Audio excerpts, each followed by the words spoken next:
সমীর, তুই কখন এলি? আমি তো আগে চলে আসছি।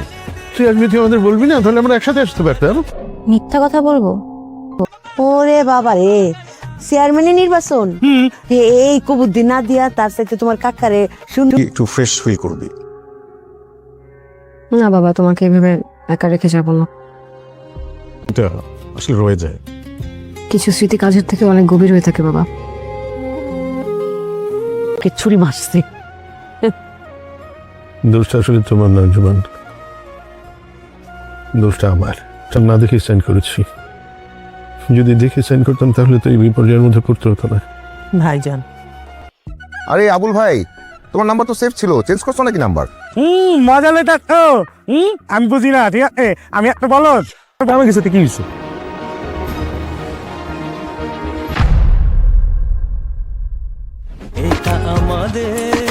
এই গল্পে সবকিছু কি সত্যিই কাল্পনিক?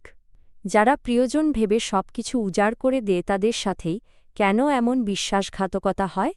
আর যখন সবকিছু শেষ হয়ে যায় তখন কি থাকে? শুরুতেই একটা চমক। গল্পটা শুরু হচ্ছে এক অপ্রয়োজনীয় খরচের কথা দিয়ে। আসলে এই খরচটা কোনো বস্তুর জন্য নয়, বরং এক মানসিকতার জন্য। কেউ কিছুতেই স্থান পরিবর্তন করতে রাজি নয়, ভবিষ্যতের চিন্তায় সে কিছুটা ভীত। এই ভাবনাটা একেবারেই সঠিক, তাই তো তাকে এক ব্যবসায়িক প্রস্তাব দেওয়া হয়েছিল অংশীদারিত্বের। কিন্তু সেই প্রস্তাবে রাজি হয়নি সে।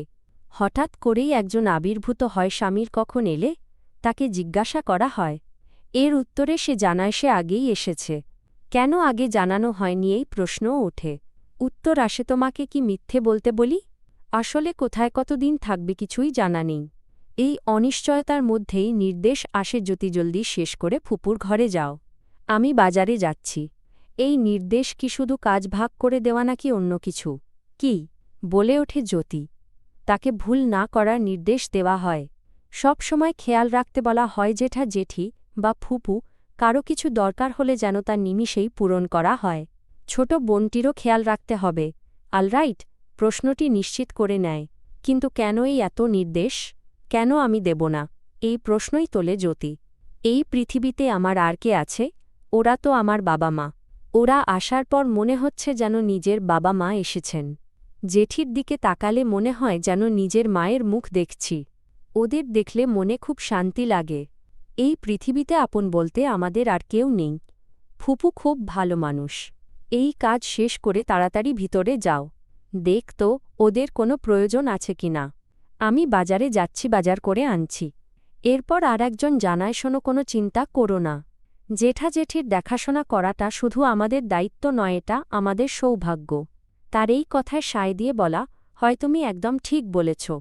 এরপর সে রওনা দেয়। ঠিক আছে, আমি যাচ্ছি, তাড়াতাড়ি এসো। ঠিক আছে ওকে। তার এই কথাগুলোয় যেমন নিজের প্রতি যত্ন, তেমনই অন্যের প্রতিও দায়িত্ববোধের আভাস মেলে। যে লোকটা একটুও চিন্তা করার দরকার নেই সেটা নিয়েও চিন্তা করে। হঠাৎ করে ফোন বেজে ওঠে। আরে আবুল রব ভাই। সে তার বন্ধুকে বলে, তুমি আমাকে একদম বিশ্বাস করনি। সেদিন জেঠা জেঠির কথা বলেছিলাম জানো, সত্যি। তারা তো না ডেকে কখনো আসে না, কিন্তু তারা হুট করে এসে পড়েছে। আর তুমি যেভাবে বলেছিলে আমার মনে হচ্ছিল তুমি মিথ্যে বলছ, কিন্তু এটা সত্যি ছিল। তারা আসলে এসেছিল। এই কথার পর আসে বন্ধুত্বের এক নতুন আশ্বাস। চিন্তা করো না, এখন তোমার ওপর আমার ভরসা আছে। এখন থেকে তুমি যা বলবে আমি প্রশ্ন ছাড়াই বিশ্বাস করব। অন্য প্রান্তে, আমি তো বাজার করে আনলাম, বাড়ি গেলে একবার রান্না করতে পারবে। তাহলে যাও। ঠিক আছে। জীবনের এক নতুন মোড়। চাকরি হারানোর পর জীবনটা যেন অর্থহীন মনে হচ্ছে এই সময়টা। মীরা, এখানেই আসল পরীক্ষা শুরু। এতদিন আমি অন্যদের জন্য করেছি, এখন আমি নিজের জন্য করব। কিন্তু প্রশ্ন ওঠে, কিন্তু আমরা কি করব? তোমার আর আমার কি দক্ষতা আছে? উত্তরে মেলে, তুমি সেলস আর মার্কেটিং বোঝো, আমি ফিনান্স ম্যানেজমেন্ট আর বিজনেস বুঝি।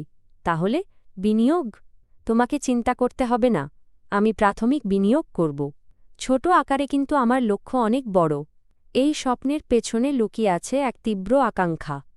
জানেন মীরা, আমাকে জীবনে অনেক বড় হতে হবে, অনেক বড়। আর যখন আমি বড় হব আমার প্রথম লক্ষ্য হবে বাবার বাড়িটা ফেরত নেওয়া। আমি সেটা ফেরত নেব, যে কোনো মূল্যে ইনশাআল্লাহ। একদিকে উচ্চাকাঙ্ক্ষা, অন্যদিকে পারিবারিক দায়িত্ব। আপনাকে নমিনি হিসেবে রাখা হয়েছে, তাই নিশ্চয়তা দাতা হিসেবে আপনার স্বাক্ষর প্রয়োজন হবে। জেঠা, আপনি খুব সঠিক সময়ে এসেছেন। এইবার আপনার নির্বাচনে চেয়ারম্যান পদে দাঁড়ানো উচিত। আমি আলোচনা অন্যদিকে মোড় নেয়। আপনারা কি নিয়ে কথা বলছেন? ফুফু, আমি জেঠাকে কিছু পরামর্শ দিচ্ছিলাম। ওহ, তুমি এখন পরামর্শদাতা হয়ে গেছ? না মানে সেই পরামর্শটা কি? কি? জেঠা আমাদের জমি ইত্যাদির টাকা থেকে তিনি 2/3 দান করে দেন। তিনি জব্বারকে সাহায্য করেছেন, সুলতানের মেয়ের পড়াশোনার খরচও দিয়েছেন। এতিমখানাতেও অনেক দান করেন, মসজিদেও দান করেন। তাই আমি বলছিলাম, আপনি যেহেতু এসব করছেন তাহলে সেই চেয়ারে বসেই করুন। আমি জেঠাকে চেয়ারম্যান পদে দাঁড়ানোর কথা বলছিলাম। ওহ, তাই বুঝি। এই চমৎকার ধারণার পরিবর্তে তুমি বরং জেঠার জন্য একটি ভালো বিয়ে ঠিক করে দাও। সেটা একটা বড় উপকার হবে। ঠিক সেটাই তো জেঠার এসব প্রাপ্য। তিনি একজন শিক্ষিত মানুষ, তার জ্ঞান আছে, অর্থ আছে, সুনাম আছে। তার 2 ছেলে ঢাকাতে থাকে। একজন খুব ভালো সুবেশ, খুবই মার্জিত। এসবও তো দরকার। খুব চমৎকার আইডিয়া, আপনিও খুব মার্জিত। এমন পরামর্শ আর দেবেন না। আমি শুধু এটাই বলছি, এটা ভেবে দেখুন। এটা খারাপ আইডিয়া নয়। ভাইজান, ভাবতে থাকুন। আবুলকে চেয়ারম্যান বা সদস্য বা অন্য কিছু বানান। একটু চিকেনটা ট্রাই করো। একটু ঝাল, কিন্তু আমার মনে হয় খুব সুস্বাদু। তুমি কি এমনি এমনি বসে আছো? তুমিও খেয়ে নাও, আমি পরে খাবো। তুমি শেষ করো। অন্য এক দৃশ্যপটে রাতের খাবারের আয়োজন। শোনো, কাল তোমার নতুন অফিসে প্রথম দিন। সেখানে তোমাকে সতেজ দেখাতে হবে। রাতের খাবার শেষ করে তাড়াতাড়ি ঘুমিয়ে পড়ো। আর শোনো, কাল আমি তোমাকে অফিসে পৌঁছে দেব। তোমার অফিস শেষ হলে আমাকে ফোন করবে, আমি তোমাকে ফিরিয়ে নিয়ে আসব। আমি একাই আসতে পারি, তোমাকে এত কষ্ট করতে হবে না। আমি জানি তুমি সক্ষম। তবুও আমি তোমাকে প্রতিদিন সেখানে নিয়ে যাব এবং ফিরিয়ে আনব। তোমার রান্না এত সুস্বাদু, এত দেরিতে বুঝলে? আমি কি আগে বলিনি? কবে বলেছিলে? আমাদের বিয়ের 2য় দিনে বলেছিলাম। তুমি কি পায়েস বানিয়েছিলে? হ্যাঁ। তুমি তো আগে একটা হোটেলে কাজ করতে, তাই না? ঠিক। তুমি বলেছিলে আমি রাঁধুনি হই বা না হই। ঠিক।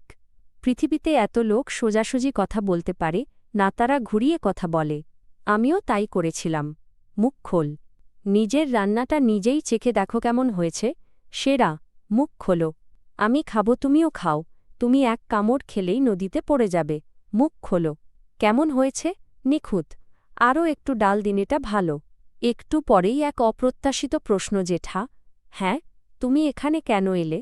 যদি তুমি আমাকে বলতে, আমি তোমাকে জল এনে দিতাম। বারান্দায় তুমি মুখ ধুতে পারো। তুমি কি দিয়ে দাঁত মাজছ? মেসওয়াক।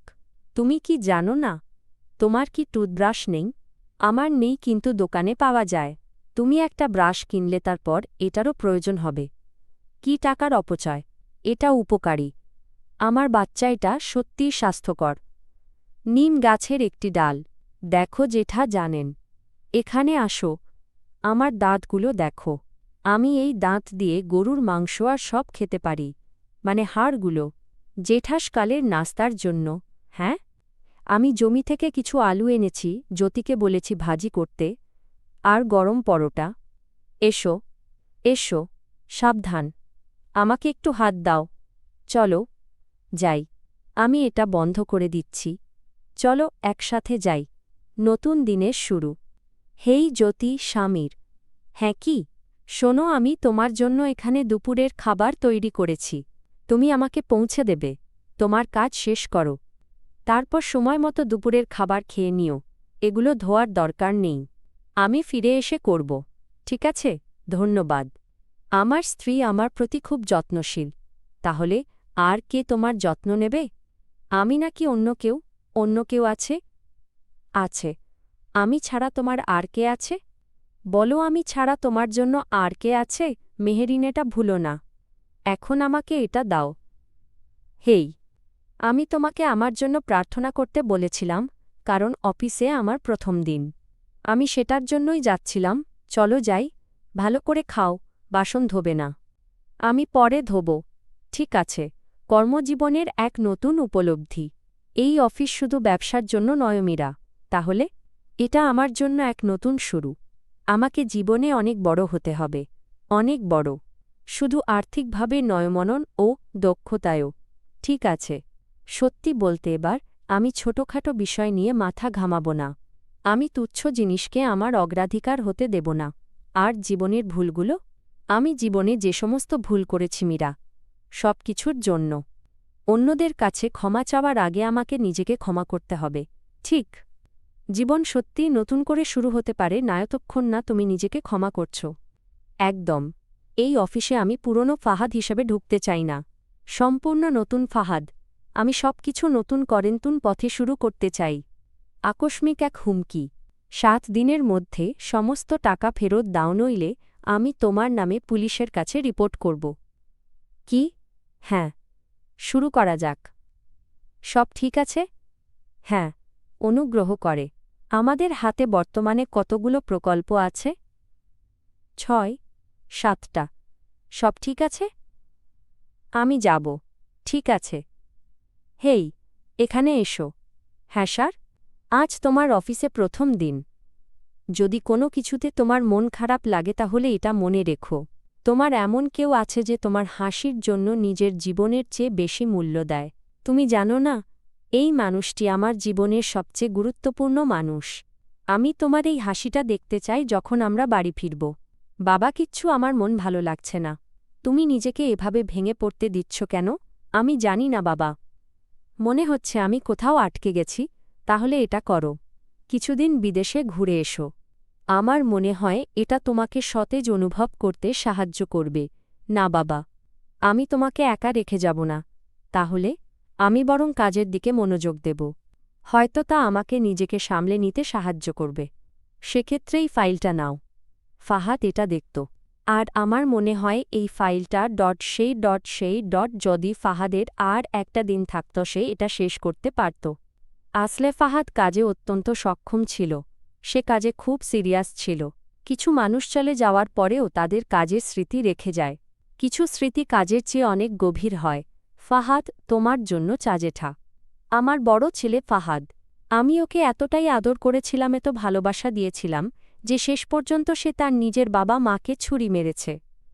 আঞ্জুমান, এটা আসলে তোমার দোষ নয়, এটা আমার।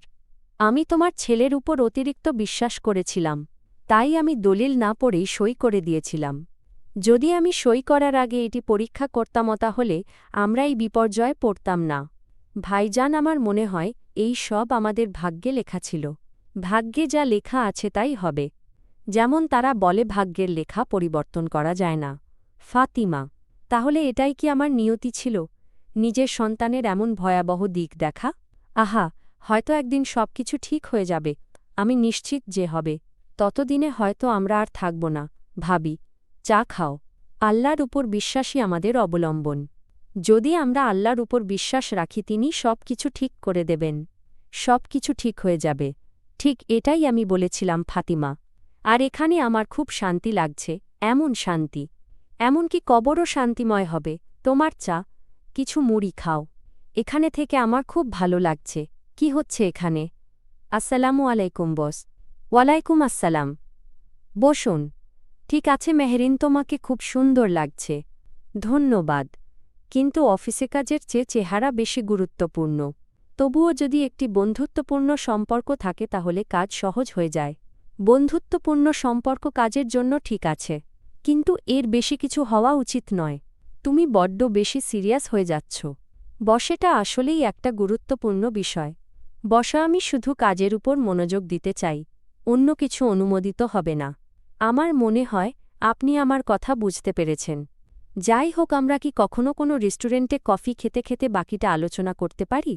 আমি আমার কাজে স্থির থাকব। আমি কফি পান করি না, আমার এটা ভালো লাগে না। আজ একটু শুধু। ঠিক আছে, এখন আপনার কাজ চালিয়ে যান। হঠাৎ ফোন বেজে ওঠে। হ্যালো। হ্যালো, হেই, তুমি আসোনি কেন? কে? আমি আবুল। আমার নম্বর সেভ নেই কেন? হেই, আবুল ভাই ছিল। তুমি কি নম্বর বদলেছ? তুমি আমাকে বোকা বানাচ্ছ, তাই না? আমি ততটা বোকা নই।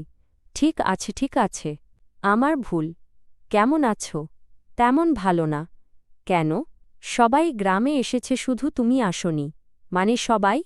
জেঠা জেঠিফার হানা ফুপুসবাই এখানে। তুমি আসোনি কেন? কেন কিছু বলছো না? আমি এখন ব্যস্ত আবুল ভাই, পরে ফোন করছি। কি? ঠিক, অবশ্যই তুমি এখন ব্যস্ত থাকবে। হেইকে ফোন করেছিল আমাদের গ্রাম থেকে। কেন তুমি মন খারাপ করছো? হঠাৎ সবাই সেখানে গেল, তাতে কি? আমার মেয়ে তোমার মতো একজন বাবাকে পেয়ে ধন্য। তার জীবন বাবার ভালোবাসা আর স্নেহে ভরে আছে স্বামীরের জন্য। আমার ভিতরে কিছু একটা ঘটছে। আমি ভাবতেই থাকি স্বামীর এখন কোথায়। মেহেরিন, আমি তোমাকে আমার আত্মার চেয়েও বেশি ভালোবাসি। তুমি যাদের উপর নির্ভর করো এবং যাদের জন্য সবকিছু করো, শেষ পর্যন্ত তারাই তোমাকে ভেঙে দিতে পারে।